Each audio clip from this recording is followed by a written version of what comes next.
عارف لما يجيلك كده خنقة في الزور وعدم قدرة على البلع، وكل ده بسبب ان انت عندك بس كتفك في وضع غلط. عارف ليه؟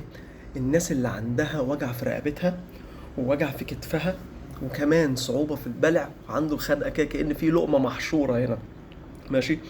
جالي حالة زي كده، دوست له بس على العضلة دي اسمها اوموهايويد. شايف العضلة دي؟ عضلة ماسكة في عظمة الزور هنا ونازلة تمسك في لوح الكتف. لوح الكتف. فهو عنده وجع في كتفه هنا، وعنده خنقة في الزور هنا، وعدم قدرة على البلع، ووجع في الفك وصداع، وكمان وجع في جنب الرقبة من هنا. كل اللي عملته ان انا دوست له على الحتة دي، الحتة اللي فيها العضلة دي. لما دوست له هنا بس كده، لا فكه بيفتح كويس جدا وكل حاجة زي الفل. ايه ده؟ يعني انا ممكن احس ان انا مخنوق هنا ومقفول ويجي بقى نوبات هلع بقى واروح اكشف عند الدكاتره، وبعدين الدكاتره بتاعت الانف والاذن والحنجره يقول لك لا لا لا مفيش حاجه انت كويس وبتاع، وناس تعمل مناظير وبتاع ومفيش حاجه. الله، طب في ايه؟ طلع بقى العضله دي اما بتشد بسبب وضع الكتف الغلط، وضع عظمه اللوح دي الغلط، شادد على عضله اسمها اوموهيويد اهي، ماشيه من بص ماشيه من هنا لحد لوح الكتف اهي. اهي العضلة دي لو ماشية غلط تسحب لك اهي تفاحة ادم دي، هي اللي بتنزل، هي اللي بتنزل، هي اللي بتعمل الحركة دي، بتشد على الكتف هنا، بتنزل عظمة الزور دي لتحت وبتساعدك في البلع. فلو انا عندي صعوبة في البلع وخنقة في زوري هنا ولقمة محبوسة، ممكن يكون بسبب هذه العضلة اسمها اوموهايويد ماسل. اوموهايويد ماسل، تمام. طب لو انا بقى العضلة دي كمان ماسكة في عضلات هنا، ماسكة رايحة للفك، انا بقول لك دوست له على العضلة دي، بقول له افتح فكك، قال لي ايه ده؟ وجع الفك راح، وجع الفك راح بعد ما دوست له على العضلة دي وعملنا لها شوية مساج كده، الموضوع بقى زي الفل.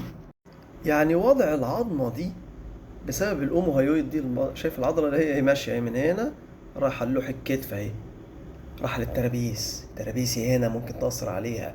وضع لوح كتفي ورا قدام فوق تحت مشدود مقفول، قاعد على المكتب قافل، باصص على الشاشة طول النهار قافل الحتة دي، ممكن يأثر على وضع العظمة بتاعة زوري واللي طالع منها عضلات من زوري هنا طالعة للفك اهو. شايف غرزة فين؟ عارف الوجع ده اللي بيجي هنا تحت ودنك ده؟ اه. وطنين بقى في الاذن وصفاره. بص رايحه لفين، بص العضلات رايحه لفين، رايحه للودن.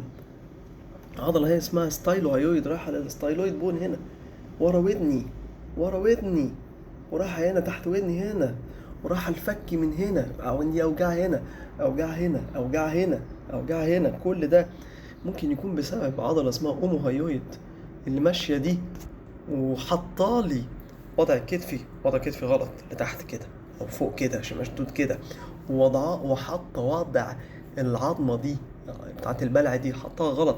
فعندي بقى صعوبه في البلع او حاسس بقى بلقمه محشوره دايما وشرقه كتير وكلام من ده، واتخض واقول ايه ده؟ ده سرطان ولا سرطان في الحنجره ولا ايه؟ اصل انا بدخن. اصل المريض اللي جالي ده راجل سي او كبير، ستريس 14 ساعه شغل في اليوم، سجاير، حرق دم على طول شغال، طك طك طك، وهوب يحس بالشده دي ويجيله بقى البانيك اتاكس وكلام من ده بسبب ان هو شاكك ان في مصيبه، ويروح يكشف وما يلاقيش حاجه، طلعت عضله بس.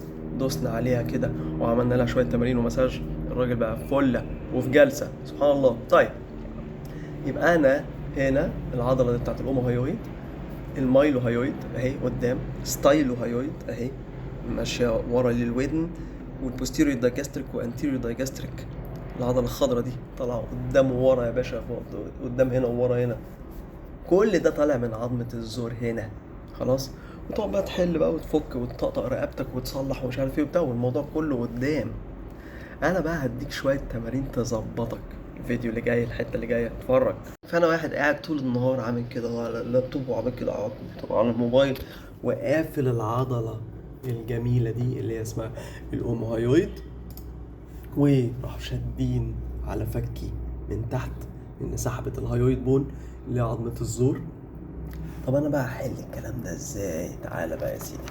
انا ممكن اقعد كده اهو، اروح مادد ايدي هنا عند عظمة الزور، اه، وتنزل وتطلع دي، اروح دايس جنبها هنا وهي بتنزل وتطلع، اروح دايس عليها واروح ساحبها لتحت واروح طالع لفوق اهو، دوست جوه ساحبها لتحت اطلع لفوق، واروح نازل هنا عند عظمة الترقوة جوه اغرز، لان هي هتبقى ورا الترقوة تمسك في اللوح. اغرز هنا واروح دايس وطالع لفوق، احس ان فكي بيفك، الضغط بتاع فكي بيفك. لو انا بصحى جازز على اسناني والحته دي شد على ايه، فكي هيفك، فهمت قصدي؟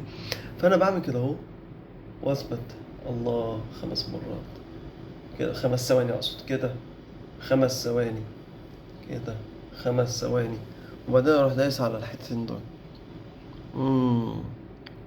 واسيبهم يفكوا هنا وهنا، وبعدين في النص اروح دايس هنا وافتح. تمارين على المكتب كلها، ممكن اخد بريك وسط، احط الايربودز في ودني واقعد اتكلم، عندي مكالمة اقعد اعمل الكلام ده كده اهو. هتفرق جدا جدا جدا. الحتت اللي قدام دي، الحتة اللي قدام دي، الحتة اللي قدام دي، الحتة اللي قدام دي، نفس الكلام.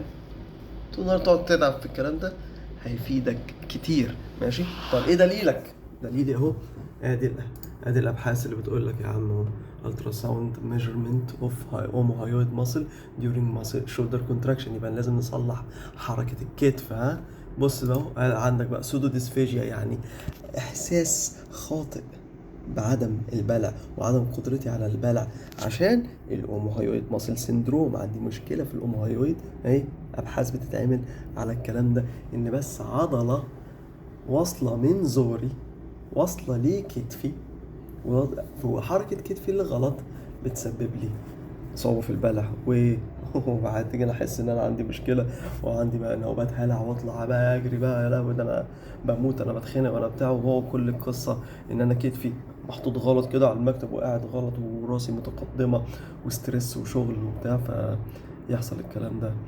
فيعني الجسم ليه علاقه ببعضه يا جماعه، يا ريت نبحث اكتر. وهذا والله اعلم، السلام عليكم.